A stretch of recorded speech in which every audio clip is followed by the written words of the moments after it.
This is tonight's edition of the Robust Opposition, in which I am going to be giving my recap of Tuesday night's election. Now, I decided to write this up in the form of an article. My article is called A Berniecrats View of the Primary Results. In the past 14 years, I've been an activist seeking progressive change in this country. I have worked on single-issue campaigns involving fracking, net neutrality, the Trans-Pacific Partnership, money in politics, community choice energy systems, public banking, and education privatization being my top issues. I've been involved in two major movements, the Occupy movement and the Bernie Sanders movement, was the lead organizer of LA for Bernie and a Sanders delegate at the Democratic National Convention in July of 2016. While I myself switched my registration from Democrat to no party preference in June of 2017, I have continued to highlight the work of my friends in the movement on trying to reform the Democratic Party. 18 months ago, we organized two conference calls with Berniecrats throughout the state to devise a strategy for the Bernie movement in California going forward. I would like to describe what we discussed ought to happen and what actually happened as reflected in the results of Tuesday's primary. We discussed developing a Berniecrat organization and a platform that all candidates running for office would need to endorse before they could get our endorsement.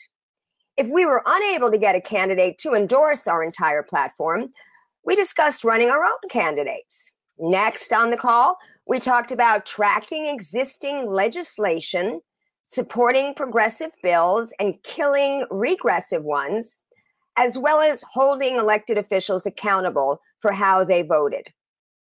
We also discussed forming a Citizens ALEC, and that stands for the American Legislative Exchange Commission, that organization of the top 100 corporations that writes conservative bills that they present to conservative legislators to get passed in mostly Republican states. So we were talking about forming a Citizens ALEC, which would be a group that would write progressive legislation if none existed, and we would find a progressive legislator to introduce it for us. In that call, I suggested that we hold a retreat.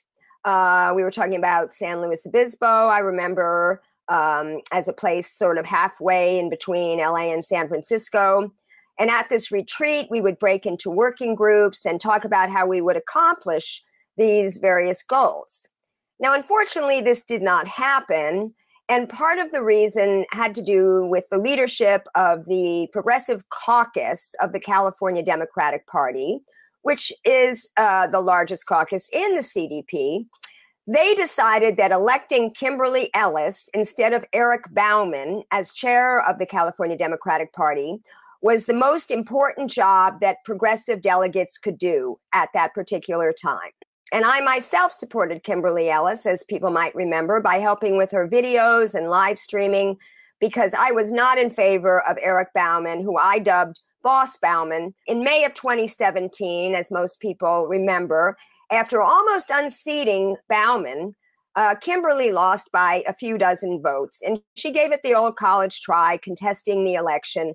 But ultimately, after the Compliance Review Commission reviewed all the votes, they decided that she did in fact lose. She decided not to do a lawsuit, and it just sort of died.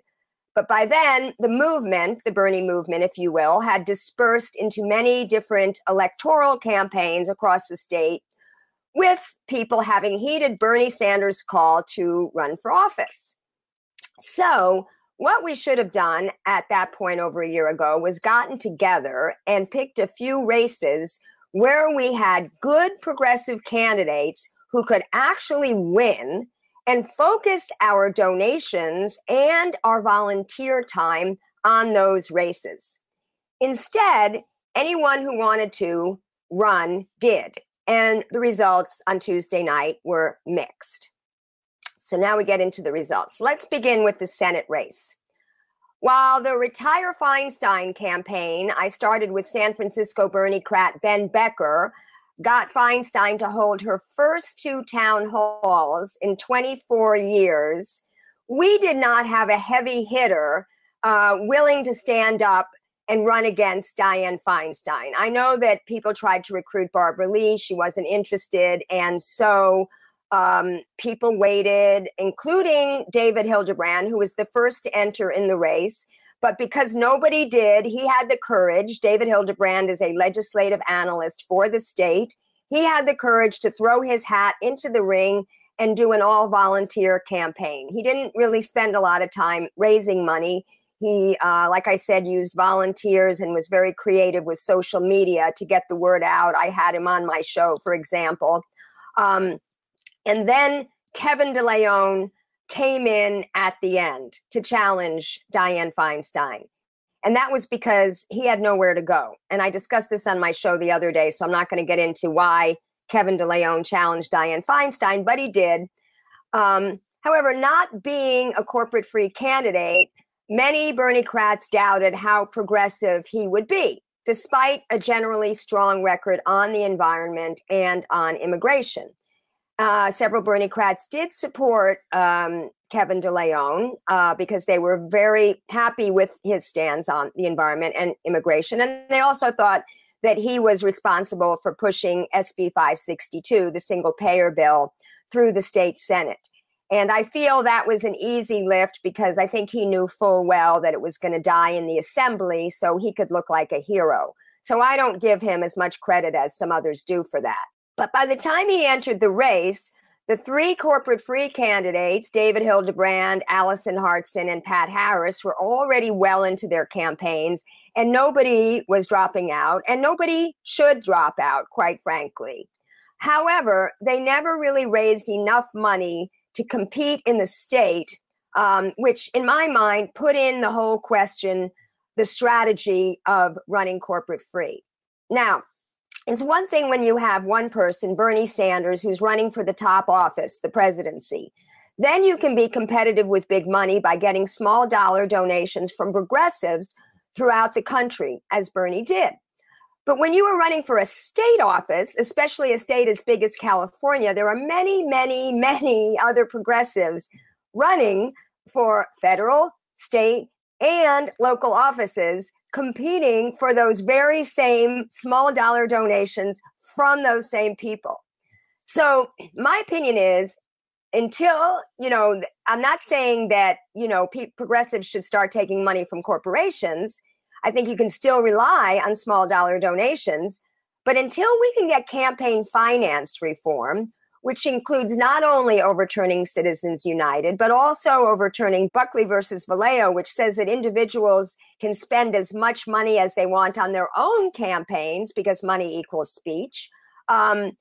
We are just going to need to pick a few statewide races where we can concentrate those donations and also concentrate the volunteer hours for phone banking, canvassing, and getting out the vote on election day. To move to the governor's race, there was no strong Berniecrat running for governor. And while many Berniecrats found Elaine Easton to be the most progressive, she had been out of the office and out of the public eye for many years and was not demographically desirable, if you will. She's an older woman. She's white.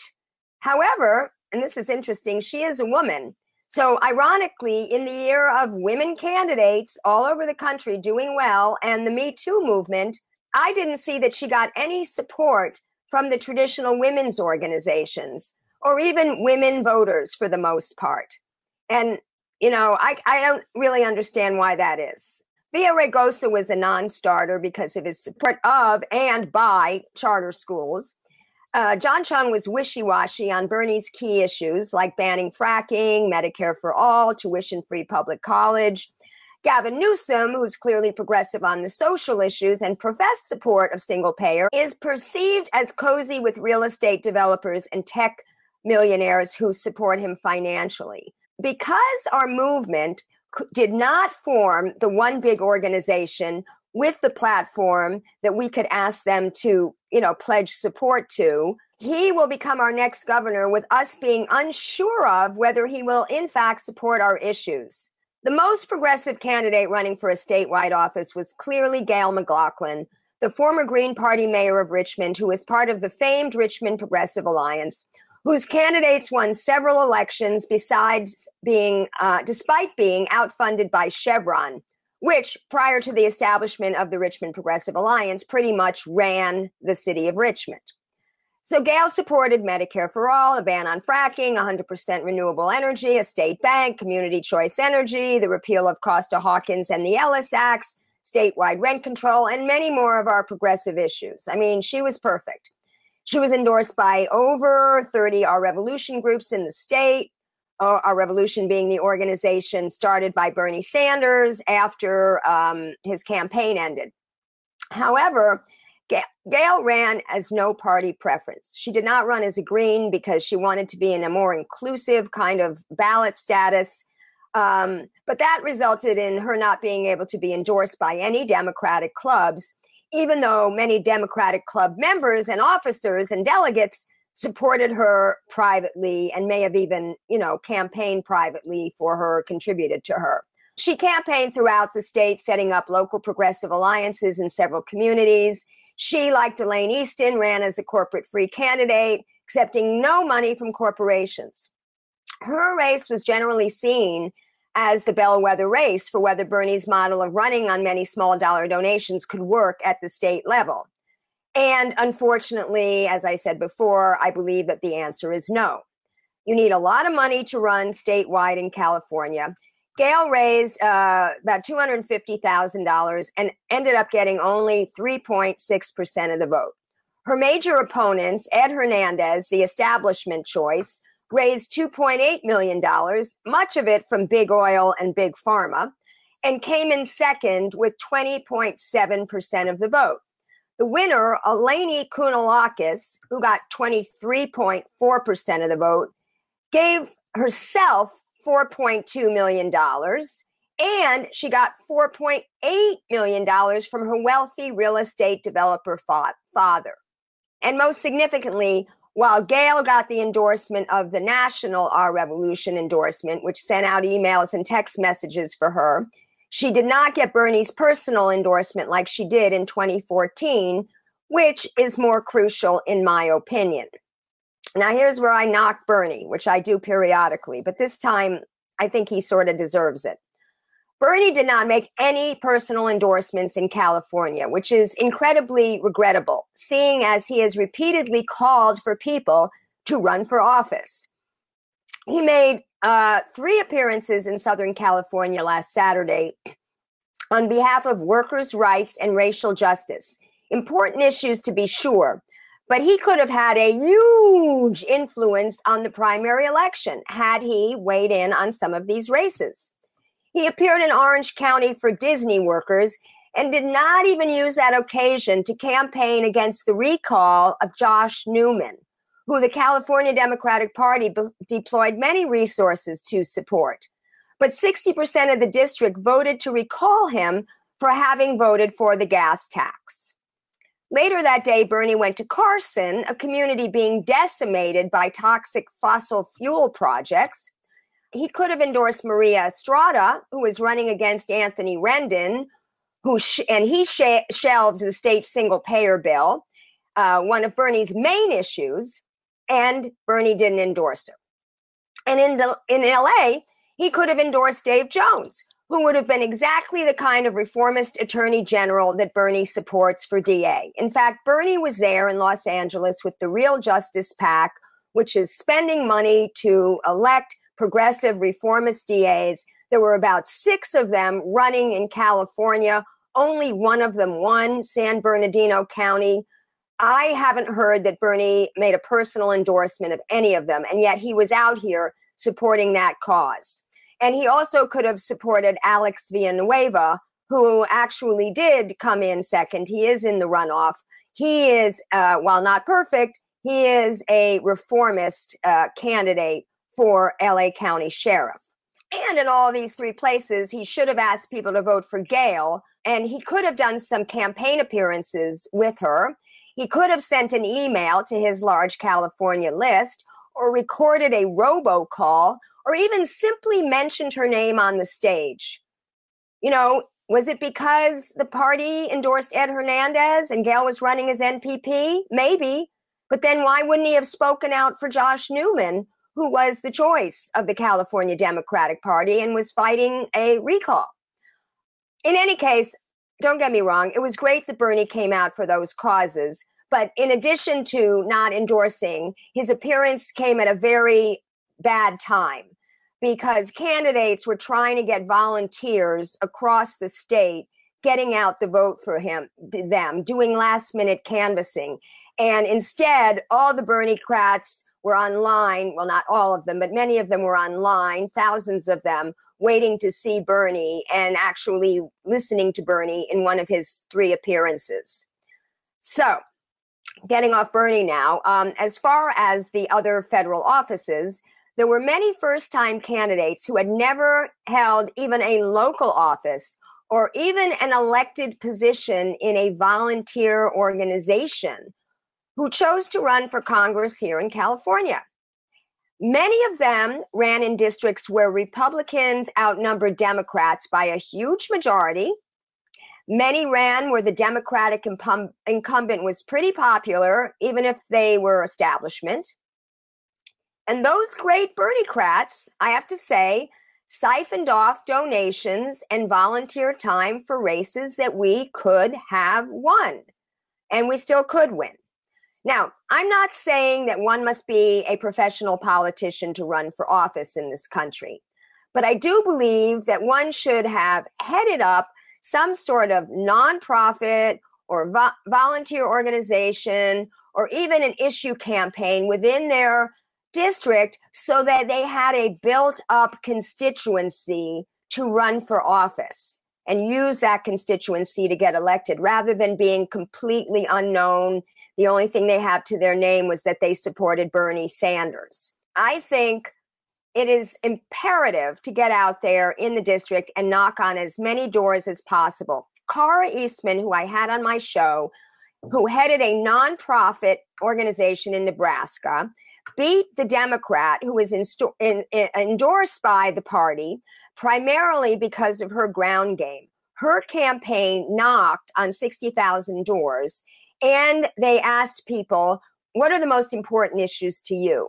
So instead of us coming in and saying we must have single payer and we must have a ban on fracking, the better approach when you're knocking on doors is to ask the person at the door what is the most important issue to them, and then work it into the conversation how your candidate is supporting that issue.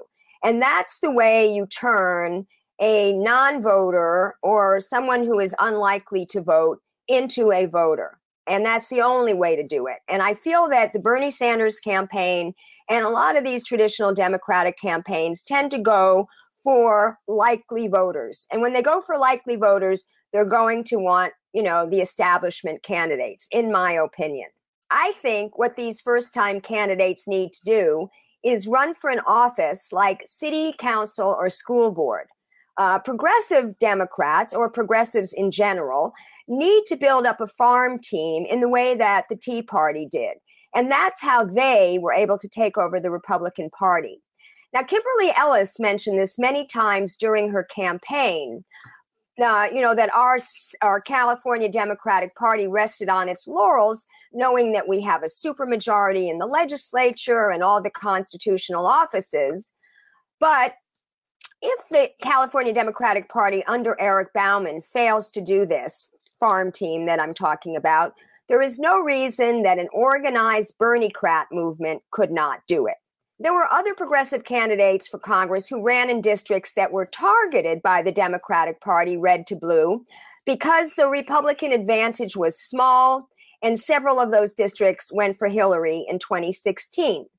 But in those districts, there were already establishment Democrats running who either had a huge money advantage or they were endorsed by the state or the national party, the 39th district being one example.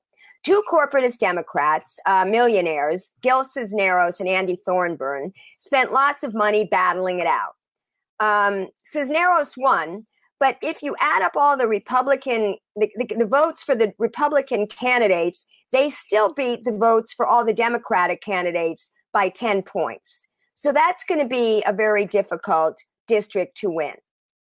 In another red to blue district in Orange County, CD 48, there were so many Democrats that the party would worry that they would split the vote, and they were successfully able to get some of the Democrats to back out, but their names were still on the ballot, unfortunately.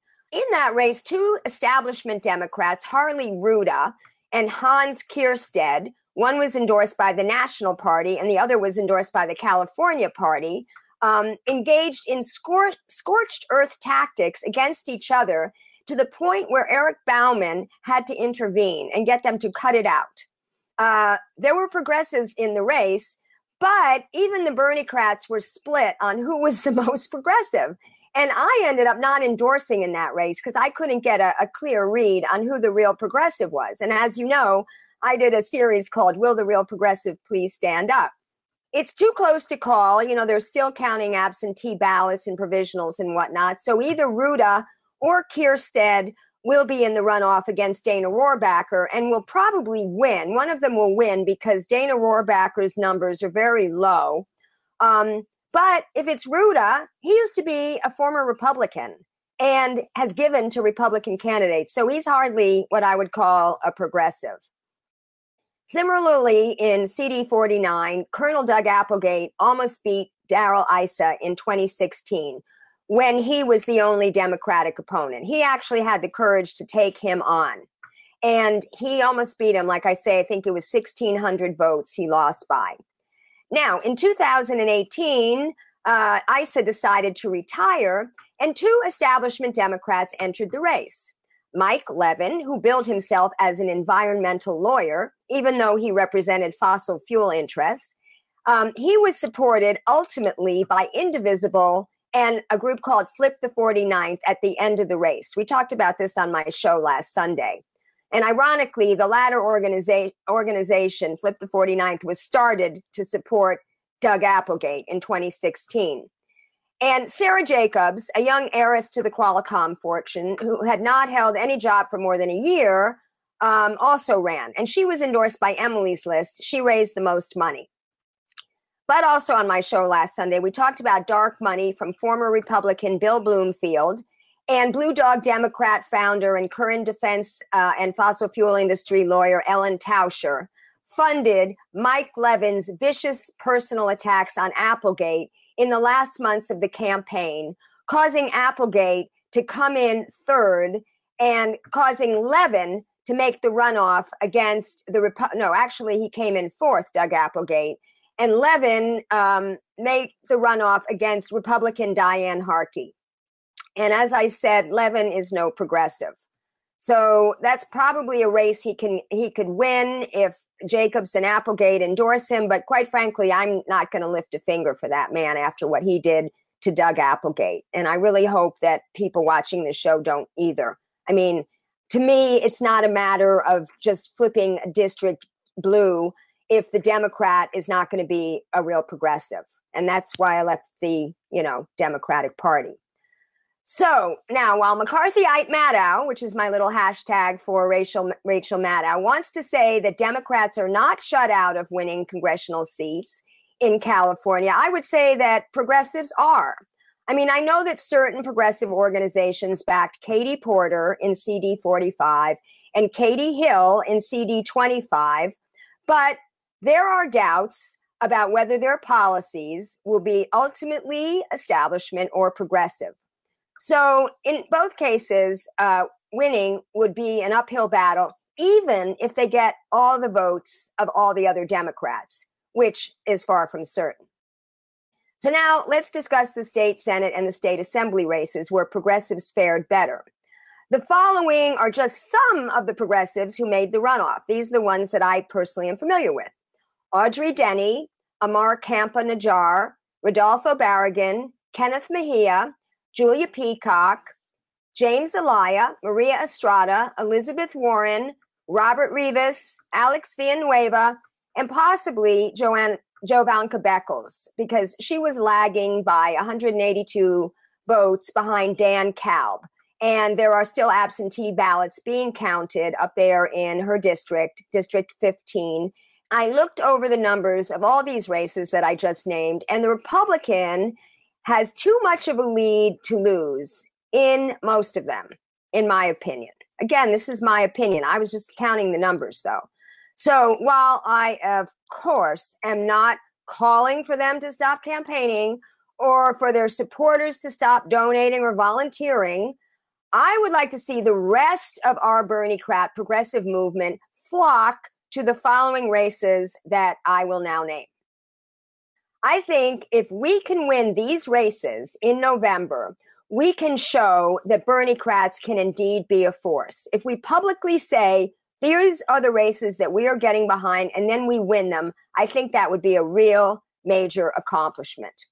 So my first pick is my friend and fellow TPP fighter, Elizabeth Warren, California's own Elizabeth Warren, who came in first down in AD 76 with a slight edge over her opponent, Tasha Burner Horvath. And I will put the link to my interview with Liz Warren in the comments so you can see why Liz is more progressive than Tasha, because we discussed that. In AD 70, I suggest we support Robert Rivas, who had the most votes, just outright he had the most votes. And if he gets the support of the other Democrats who lost, he will easily beat the Republican. I don't think we have to put too much effort into that one. And he's up in the, he was a big fighter for banning fracking in San Benitez County. Again, in AD 15, if Jovanka Beckles takes the lead over Dan Kalb, we must support her over the front runner, Buffy Wicks. Buffy ran Hillary's campaign in California, and before that, she worked for Obama. She is an establishment candidate through and through, and I don't like the fact that she worked with Tony Thurmond to undermine Jovanka Beckles by recruiting another African-American woman to run against Jovanka, who's African-American, because the Legislative Black Caucus didn't like the fact that Jovanka was corporate-free, and they want their caucus brings in a lot of money from corporations. And so they brought in this woman who also happens to be a nurse, who then got the endorsement of the nurses who should have endorsed Jovanka. And Buffy Wicks was orchestrating this behind the scenes with Tony Thurmond to split the African-American vote. So no way, no how should she get our support. And in fact, even if Jovanka doesn't win and Dan Kalb wins, I understand that he's a lot more progressive. He's an attorney with the Union for Concerned Scientists for 10 years. And fighting climate change is his number one priority. So I would support him over Buffy. Buffy the Bernie Slayer. That's what her nickname is. And for LA County Sheriff, I also suggest we support Alex Villanueva. He blew the whistle on the corruption in Lee Baca's department, and now Lee and his deputy, Paul Tanaka, are in jail because of it. And the successor, the current sheriff, Bob McDonnell, said that he would clean it up, but he hasn't. Now, is he a radical? Would he abolish prisons like many progressives would like to see happen? No, he's a law enforcement professional.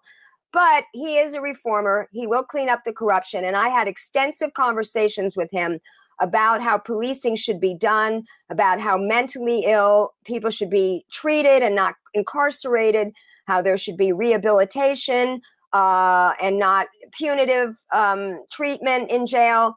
And he has convinced me that he would be the best candidate to replace this Bob McDonnell. There is one more candidate who will have an excellent chance of winning if this one thing happens in the next few days, which I can't talk about right now. So I would just say, stay tuned to the Robust Opposition to find out who that candidate is, because I will be announcing it next week.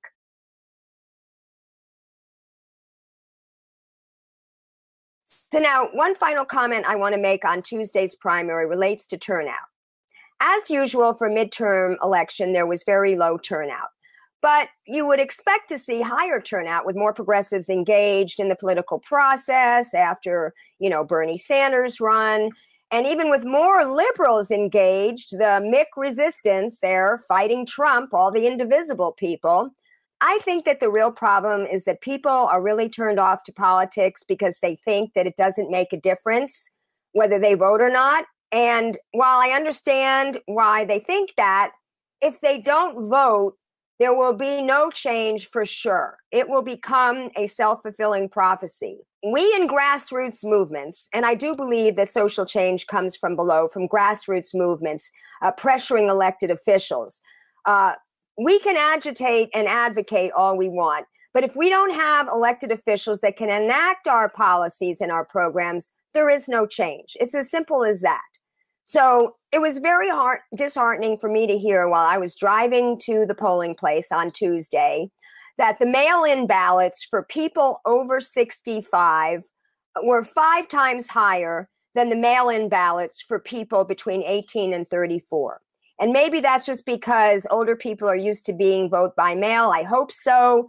But if it's a trend that young people are just not voting, then I would be very worried about that. Because if we know that we are no longer in a democracy and we are in fact in an oligarchy, if nobody votes, then we're going to have fascism. And people are already worried that we have fascism under Trump. So I really think that people need to do the very least, the responsibility of being a citizen, which is to vote. And we need to do more than vote. We need to hold our elected officials accountable, and that doesn't happen enough. And that was the second part of what we talked about on the Berniecrat call 18 months ago. I believe that some organization, maybe it's the Progressive Caucus of the California Party, that they keep track of every single piece of legislation that is proposed at the start of the legislative season. And we know, we get a read on whether this is progressive legislation or regressive legislation, and which committees it's going through, who we have to get to oppose it or support it, and we activate our network throughout the state. We need lists. We need to be doing sign-up sheets at every event that we go to. We need to have people write the issues that they're interested in. I had a list of over 1,800 people in a database for LA for Bernie where we did just that. We asked them, what the issues were, what their skills were, what they wanted to do, whether it was phone banking, social media, public speaking, et cetera, et cetera. We had a great database. And I think we need to be building up a statewide database for this organization that I hope somebody will lead and organize. Why should it be that I find out after the fact from a post by Larry Gross, who's a great fighter for affordable housing, that Sidney Kamlager, who is our newly elected state senator in Senate District 54, voted against a bill that would have provided protections for tenants? Why would she vote against that? Okay. And we also found out that Wendy Carrillo, Autumn Burke, and Al Muratsuchi, all self-proclaimed progressives, abstained. Now, in my mind, an abstention is nothing but a no vote from a coward who doesn't want their constituents to know their stand. But if you don't vote yes on a bill, it is the same as a no vote. The bill does not advance. So to have a truly progressive movement in the state, we cannot forget about our candidates after we work so hard to get them elected. We have to hold their feet to the fire. And finally, we need to work on developing a ranked choice voting system for the state. Ranked choice, also known as instant runoff, gives the voters the ability to choose all of the candidates they like in the order of preference. This avoids the problem of being forced to vote for the lesser of two evils to avoid an even greater evil. How this works is after the ballots are first counted, the candidate with the fewest top-ranked votes is eliminated, and the next choices of that candidate's supporters are apportioned among the remaining candidates. And the process continues until one candidate gets a majority. Ranked choice voting also allows coalitions among progressives to be built.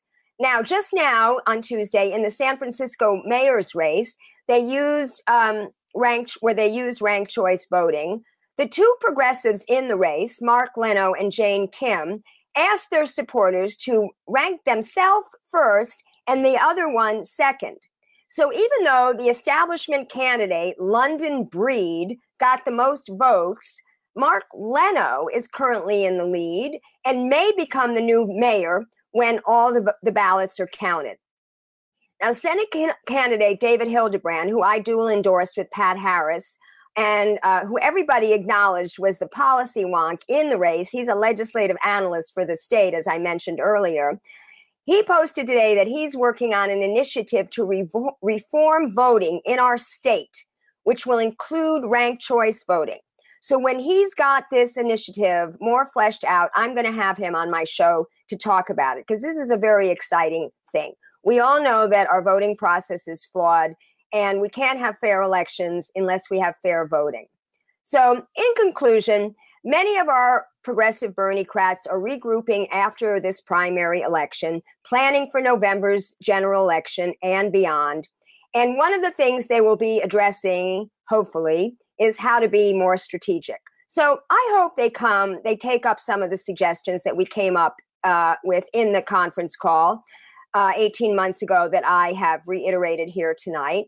And I also hope that some of these progressive groups like Our Revolution, Justice Democrats, Brand New Congress, Democracy for America, Progressive Change Campaign, and yes, even the more progressive Hillary supporters in Indivisible start working together. It has got to be more about the movement than our individual organizations and egos. As I say that, signing off from having my own show. Well, anyway, I want to thank you for watching and sitting through this show tonight and my commentary. And as always, I close the show by saying, keep fighting.